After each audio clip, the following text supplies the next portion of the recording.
The credit for the acceptance of MMA into the mainstream has to be given to Dana White. No matter what your views are of Dana, through strategic partnerships and careful creation of fighter images, Dana turned the MMA world into a respectable sport and a viable career path for aspiring grapplers and strikers. One such brand partnership, which helped to bring the UFC into the mainstream, was the endorsement deal between Reebok Athletic and the UFC.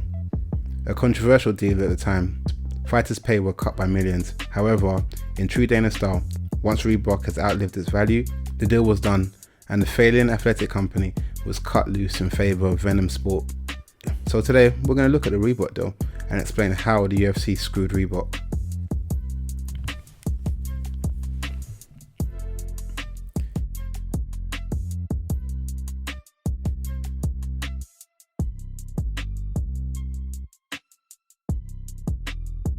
It's hard to imagine, but once upon a time, MMA was looked down upon as a fringe sport reserved for heavy drinkers and lowlives.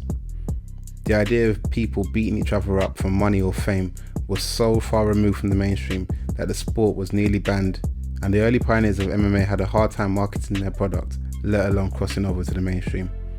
Then, Dana Frederick White Jr. and the Fertitta brothers bought a struggling UFC for $2 million. As a promoter at the time, Dana brought along two of his fighters, Tito Ortiz and Chuck Liddell, and the rest was history.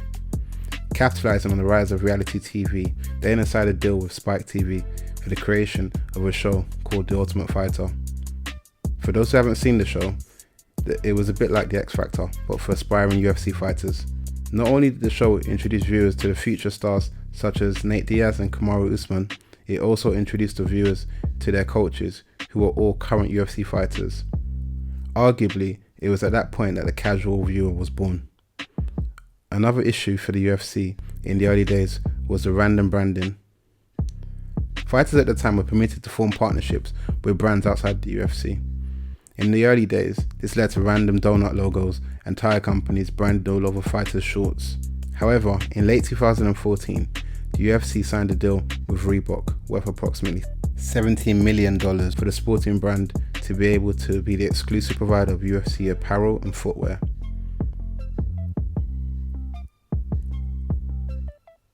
This changed the relationship between the fighters and independent companies, and now fighters were only paid a fixed amount to wear Reebok branded uniforms. This sounds like a fantastic deal, which was not only financially lucrative for the UFC, maybe not for fighters, but was also much needed to bring the UFC into the mainstream.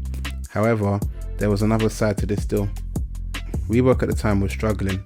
Its brand deals with the NFL and the NBA had come to an end, and the brand was struggling to hold on to any form of relevance within the sporting world. Its new parent company, Addidas, was trying to peg the company to an emerging sport, hence its interest in the UFC. For a more established sport, $70 million might not have been enough to clinch a deal. However, to a former fringe sport like MMA, this was not only a bargain, but an opportunity to create a new brand synergy. In the years that followed, the UFC did indeed rise in prominence. Deals were formed with foreign Gulf countries, and gym franchises were created, while Reebok featured prominently across the octagon. However, in 2021, the deal came to an end, and although Reebok reportedly were interested in continuing the partnership, the UFC instead decided to go with Venom, a French fightwear manufacturer. Allegedly, Reebok did offer more money. However, the company had outlived its use, and on the 12th of August 2021, Addidas announced that it would be selling Reebok to Authentic Brands Group, and the rest was history.